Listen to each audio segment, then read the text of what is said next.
Hey guys, my name is Tyler Hall, and my capstone research project is on environmental conservationism knowledge among the younger population in the city of Memphis. I chose this topic to do my report on because I believe that preserving nature and ecologically doing what we can now will not only help us but future populations as well. There's only one Earth, and doing everything possible to help extend its life is very important to me. So first off, what is conservationism? It's also known as green conservation, and it's a movement focused on preserving nature and its resources through sustainable means. The movement originally started in the United States in the 19th century and was quickly popularized by Henry David Thoreau's writings, one of which you can see there. Thoreau was interested in people's relationships with nature, and he studied this by living as close to nature and immersing himself into it as much as possible. Other couple figures that I wanted to focus on, the first being possibly one of the most important, is former President Theodore Roosevelt, commonly known as Teddy. He was a strong activist in regards to environmental conservationism, and after becoming president in 1901, he used his authority to protect wildlife and public lands by creating the United States Forest Service and established over 150 protected national forests and national parks. And during his presidency, he protected approximately 230 million acres of public land, and this work is still seen as some of the most important conservation work ever done. The second key figure down there on the left is Mr. Henry David Thoreau. He laid the foundation for modern-day environmentalism through his writings and his philosophy based on environmental and social responsibility, resource efficiency, and living simply among nature. He believed that to live a good life, we must keep intact the wild and live with it, not against it. The third key figure down there on the right is Gifford Pinchot. While not as well known as the others, Pinchot was just as important. He was the first chief of the U.S. Forest Service, and through his work, he tripled the nation's forest reserves, protecting their long-term health for both conservation and recreational use. His work today is still seen through the quality and abundance of national forests and parks throughout the country, and his work also promoted smaller organizations to step up and preserve state parks and local historical sites. Looking at us locally here in Memphis, we have our own programs. I've focused on 4 that I have actively engaged with before. The first one is Clean Memphis. They focus on cleaning up the streets and cleaning up local communities and improving local recycling efforts within the city. The Wolf River Conservancy works pretty often with the University of Memphis Science Department, doing monthly evaluations, environmental reports, and cleanups in and around the river. Keep Memphis Beautiful works with the community leaders to help spread and promote sustainability in the city, and they also do monthly cleanups in the city's parks.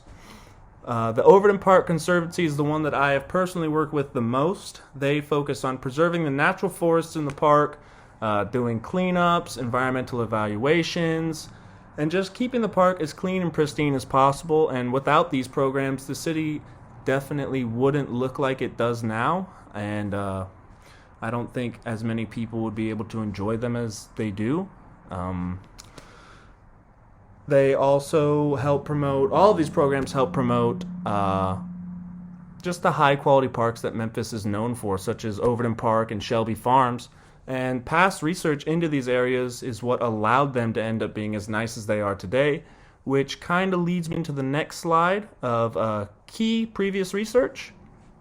So there have been numerous studies done in the past about environmentalism and conservationism, but the 3 that I chose to focus on were 3 that I used in my report. The first one being Cizalis and Prevost Are Protected Areas Effective study. Theirs was done in 2019, and it focused mostly on whether or not protected natural areas actually promote sustainability, or if they end up having more negative consequences in the end than positive. And their study found that while many of these areas protecting the environment and the nature surrounding them, efforts simply weren't enough to be sustainable long term, and many of these areas, while protected, weren't getting the funding needed to continue operating or to cover every aspect needed. For example, locally, Meeman Shelby Forest State Park in North Memphis was founded in the 1930s by the Civilian Conservation Corps. This group focused mostly on preserving the natural forests and the wildlife within them. However, while the park is still open today, if anyone has been recently, you can see most of the buildings are pretty run down, and a lot of the old hikes and nature walks that they do have been canceled just because they don't have the money to keep funding them and to keep them running. And this is what Cizalis and Prevost were discussing. The second study was done by Chris Eggehart in 2009 and was an evaluation on environmental change among the lower James River, located in Richmond, Virginia. This river was famously polluted back in the 1980s, and in 1976, the conservation program was founded by concerned citizens worried about the population growing and the pollution growing due to that. And while the efforts worked for a little bit, the pollution had reached an all-time high by the late 80s, mid-90s, and additional efforts were needed. And through fights with local government, citizens in and around the river eventually received funding to set up the Permanent Association to protect the James River and its natural surroundings. The third study was done by Kucherstev and Stedman, and they did theirs on the impact of environmental education and a sense of place. So that's basically how promoting sustainability and eco-friendly tactics affected a person's sense of pride in where they live. And the most interesting part of this study that I found was no matter how high the awareness of these programs and how high the awareness of the problems were, there was basically no change in a sense of pride within their community. I think they did their study based in Brooklyn, I think, in the mid-2000s. And reading this kind of led me to do my own research sort of based around their study. And mine was focusing on the younger populations in the city of Memphis, aged 18 to 23. I chose this group because I feel like most activists kind of fit into this age gap, at least that I've found. And I was wanting to know what local Memphis organizations are doing to promote sustainability and promote eco-conservationism knowledge.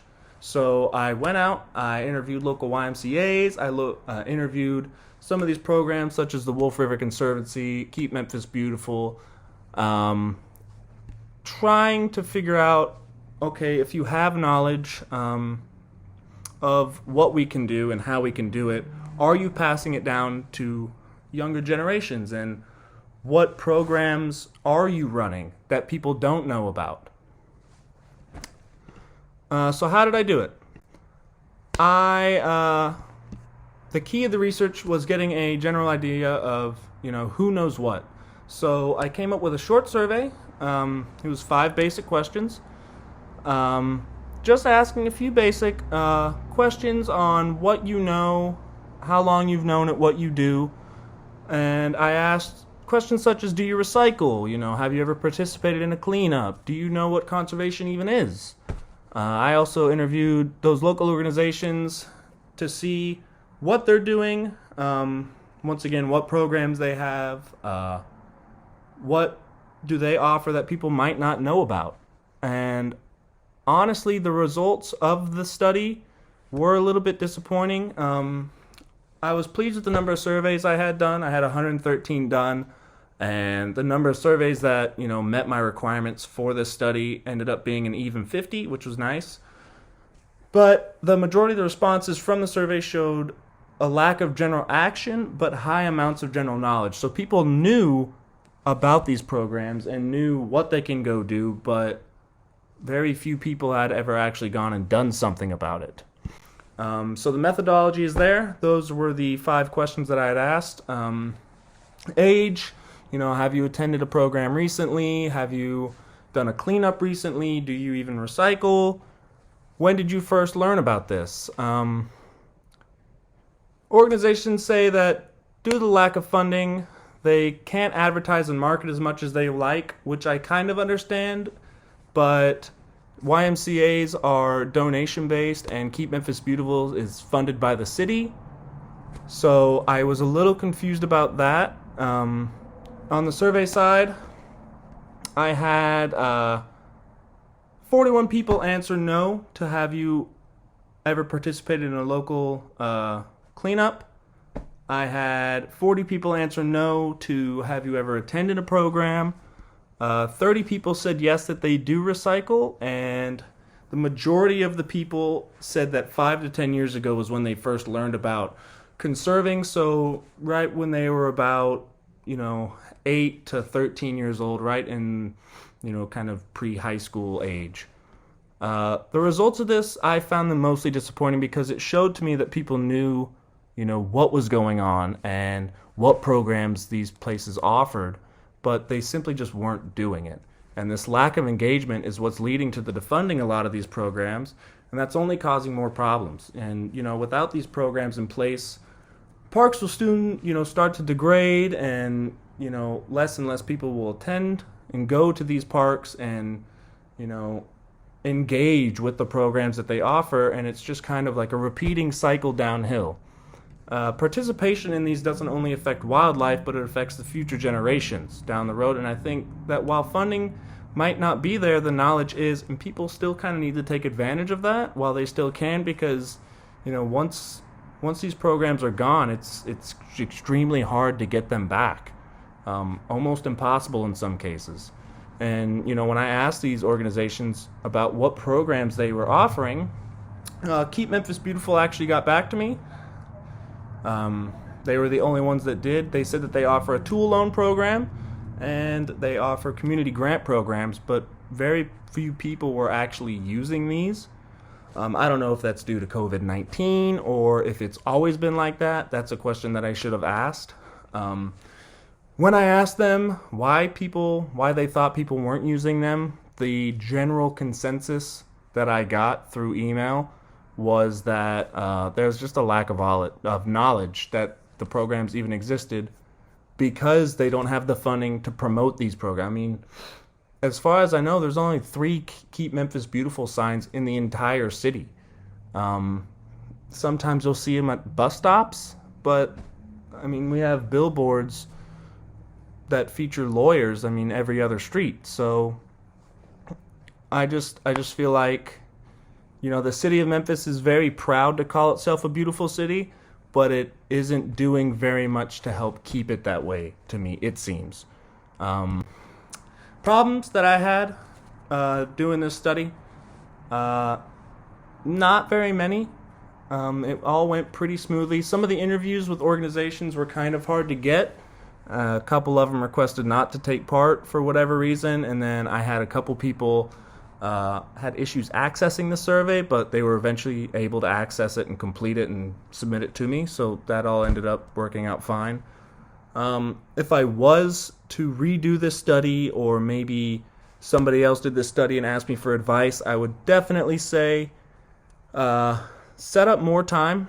I dedicated about a month to it, and I only had 3 organizations respond.